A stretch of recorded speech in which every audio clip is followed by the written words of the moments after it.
Hello students, कैसे हो आप सभी। आज हम जो हमारा अध्याय 9 चल रहा है उसका हम गणित का जो हमारा है अध्याय 9, अब हमारी प्रमेय 11 तक हो गई थी। आज हम उदाहरण 2 और 3 करेंगे। ठीक है, इसको मैंने पहले ही लिख लिया ताकि आपको लिखने में आसानी हो। मैं सिर्फ आपको समझा दूंगी कि किस तरह ये होगा। मैंने अध्याय जो उदाहरण 2 और 3 यहाँ पर लिख लिया। इसमें क्या कहता है, आकृति जो हमारी 9.19 है, 9.19 नहीं बोल सकते, 9.19 में ए बी वृत्त का एक व्यास है। यानी एक हमें एक, ये देखो मैं अलग से पिक्चर बना रखी है ताकि आपको समझ आ जाए। जो हमें दे रखा है, जो ए बी है, ये जो ए बी है, ये देखो, ये इसके केंद्र जो ओ है वहां से होके गुजर रहा है, तो ए बी एक व्यास है। ठीक है, सी डी त्रिज्या के बराबर एक जीवा, एक हमने जीवा ले ली, जितनी हमारी त्रिज्या है यानी ओ ए या ओ बी उसके बराबर हमारी सी डी है। ये हमारी त्रिज्या है, त्रिज्या के बराबर एक जीवा है। ए सी इन दोनों को मिलाया और बी डी इन दोनों को बढ़ाए जाने पर एक बिंदु ई पर मिलती है, यहाँ पर मिलती है। सिद्ध कीजिए कि ए ई बी जो हमारा ये वाला कोण है ये 60 डिग्री का होना चाहिए। ठीक है, पहले मैं आपको समझा देती हूँ, फिर लिखने का तरीका बताती हूँ कैसे करना है। देखो ये हमारा पिक्चर है, इसमें जो ए बी है ये व्यास दे रखा है, सी डी हमें वो दे रखा है एक जीवा जो त्रिज्या के बराबर है। ठीक है, उसके बाद क्या है, हमें ये कोण निकालना है, आंसर 60 ही आना चाहिए। जो ये कोण निकालने के लिए हमारे पास 2-3 ऑप्शन हो सकते हैं, 2-3 तरीके हो सकते हैं। अगर ये जो त्रिभुज है इसमें बाकी 2 कोण पता चल जाए, लेकिन ये तो दिक्कत है क्योंकि जो ये वाली भुजा यहाँ नहीं टकरा रही, तो हम किसी भी उसका इस्तेमाल नहीं कर पाएंगे। ना तो सी डी इस त्रिज्या के बराबर है, ना तो उसका, ना हम ये इस्तेमाल कर पाएंगे कि ये कितना कोण यहाँ बना रही है। तो इसके लिए कुछ हम रचना करेंगे। रचना क्या क्या करेंगे, एक तो हम मिला देंगे ओ सी को, ये हमने ओ सी मिलाया, और हम मिला देंगे इसमें, और एक हम इसको मिला देंगे। इसमें देखो क्या फ़ायदा हुआ, जब हमने बी और सी को मिला दिया तो ये देखो, ये हमारी जो व्यास है ये यहाँ पर कोण बना रही है, एक कोण बना रही है। ठीक है, इसको मैं दूसरे रंग से ले लेती हूँ। ये देखो, अब ये समझो, ये जो व्यास है ये यहाँ पर कोण बना रही है। ठीक है, आपको वो पता होगा प्रॉपर्टी का, जब एक व्यास वृत्त पर कोण बनाती है वो हमेशा कितने का होता है, 90 डिग्री का। तो हमें ये पता चल गया, ये जो ये वाला वृत्त है, ये वाला जो त्रिभुज बन रहा है, इसमें जो ये कोण है ये हमारा 90 डिग्री का है। अब थोड़ी सी और कंस्ट्रक्शन करेंगे। अब हम मिला देंगे ओ डी और ओ सी। अब देख पा रहे हो जो हमारा, ये दूसरा रंग लेती हूँ, ये देखो, ये जो ओ डी है और जो ये ओ सी है, ये दोनों क्या है, त्रिज्या है। ठीक है, क्योंकि केंद्र से होकर वृत्त तक जा रही है। और जो सी डी है ये भी हमने बोल रखा है त्रिज्या के बराबर इसकी लंबाई है। तो इस त्रिभुज को देख रहे हैं ओ सी डी, इसमें देखो ये भुजा त्रिज्या है, बराबर है इसके, और ये त्रिज्या, तो तीनों भुजाएं बराबर हो गई। तीनों भुजा बराबर होगी तो क्या बन गया, ये समबाहु त्रिभुज बन गया। समबाहु त्रिभुज बना तो इसमें जो हमारा कोण है वो कितने के हो जाएंगे हमारे, जो खासकर हम इसको इस्तेमाल करेंगे, इस वाले को, जो ये वाला कोण है हमारा COD, हाँ, जो ये वाला और ये वाला और ये वाला, ये तीनों के तीनों क्या हो जाएंगे, 60 डिग्री के। जैसे ये हमारा ये 60 डिग्री का हो गया। अब इसको तुम ऐसे उल्टा करवा दो। ठीक है, अब हमें ये देखो, ये पता चल गया 60 डिग्री का। अब हम तीसरी चीज को देखते हैं। तीसरी चीज में ये देखो, एक जीवा है,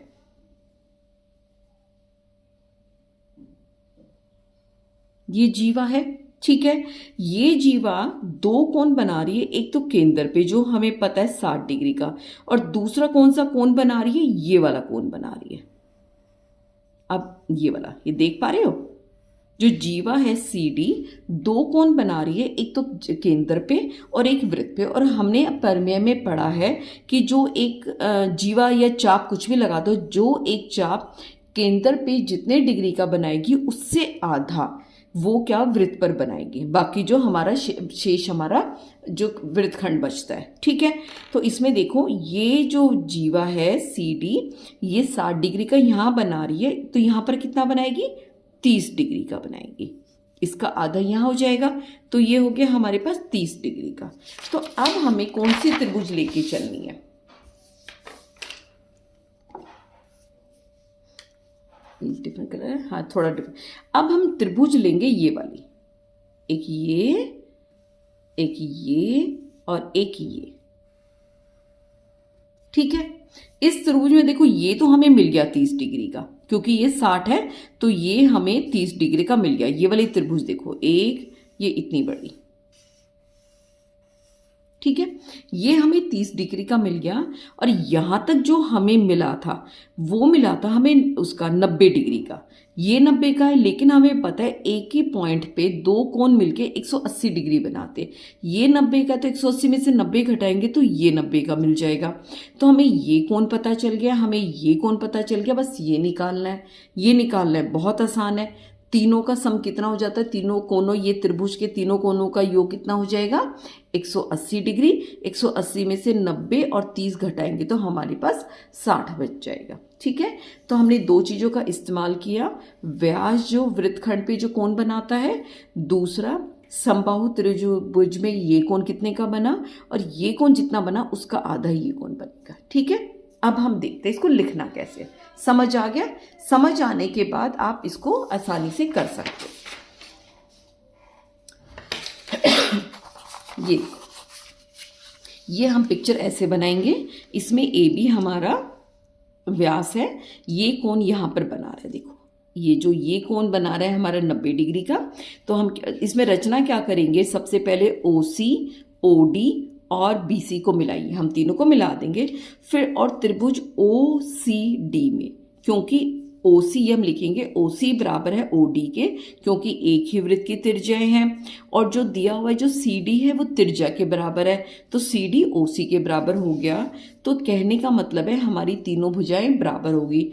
तो ओ जो त्रिभुज ओ डी सी एक समबाहु त्रिभुज है। ठीक है, उसके बाद क्या होगा, इससे जो हमारा जो कोण है सी ओ डी, ये कितने का हो गया, 60 डिग्री का। ठीक है, अब हम ध्यान देंगे ये जो चाप है, चाप सी डी वृत्त पर 60 डिग्री का कोण बना रहा है, जितना कोण बनाएगा उसका आधा कोण जो चाप सी डी यहाँ पर बनाएगी 30 डिग्री का। तो इसको हम कैसे लिखेंगे, सी बी डी, जो ये कोण होगा किसका होगा, सी ओ डी का आधा होगा। ठीक है, कारण क्या लिखेंगे, चाप केंद्र पर शेष भाग के कोण का दुगना बनाता है। ठीक है, सीओडी अभी हमने निकाला 60 डिग्री का है, ये 60 है, तो जो हमारा कोण है सी बी डी, या जिसको हम सी बी और ई भी लिख सकते हैं, ठीक है, वो हमारा हो गया 30 डिग्री का। यानी हमें इस त्रिभुज में ये कोण पता चल गया। अब क्या है उसमें 90, हाँ, और क्या है, ए सी बी जो है हमारा, यहाँ पे ये देखो ये बना रहा है 90 डिग्री का, ये हमारा कितना बन चुका है, 30 डिग्री का। 90 डिग्री का बना रहा है, क्या लिखेंगे, व्यास वृत्त पर 90 डिग्री का कोण बनाता है। तो कोण हमारा ए सी बी क्या मिल गया, 90 डिग्री का। ठीक है, साथ में देखो ए सी बी और बी सी ई, यानी ए सी बी बी सी ई तीनों के दोनों कोण मिलाकर कितना बनाएंगे, हमारा 180 डिग्री का। क्यों बनाएंगे, क्योंकि रेखिक युग्म है।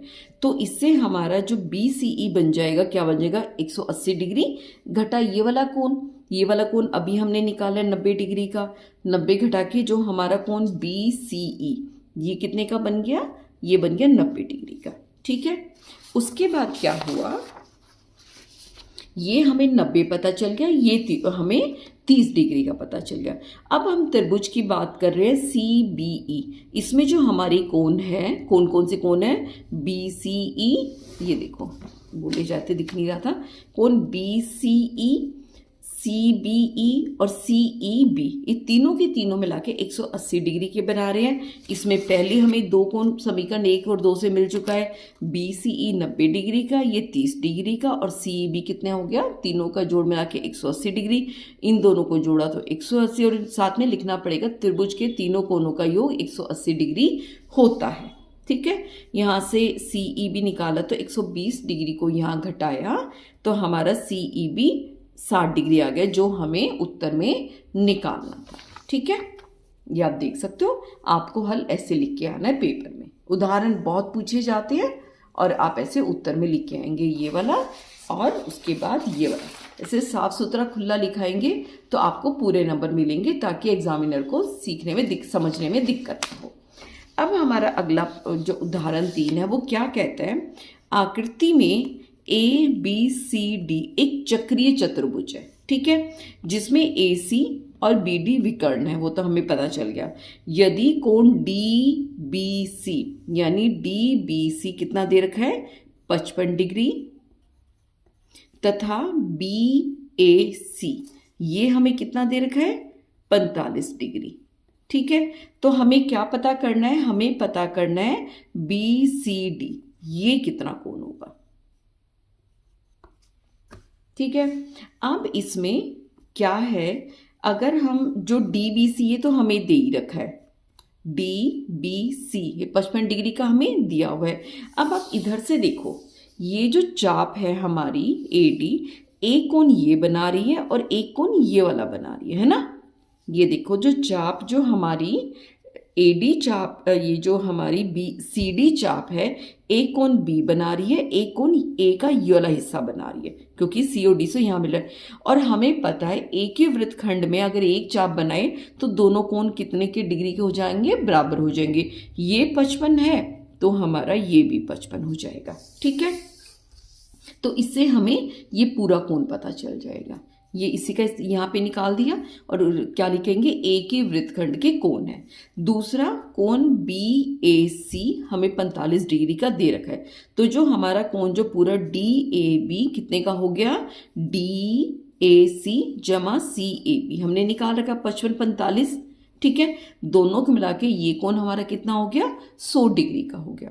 अब हमने चक्रीय चतुर्भुज में पढ़ा हुआ है कि जो सम्मुख कोण होते हैं उनका योग 180 डिग्री होता है, यानी कोण A और कोण C इन दोनों का जोड़ हमारा कितना होगा 180 डिग्री है। इसका हमने 100 पहले ही निकाल लिया और 180 में से 100 घटाएंगे तो ये हमारा 80 डिग्री निकल जाएगा।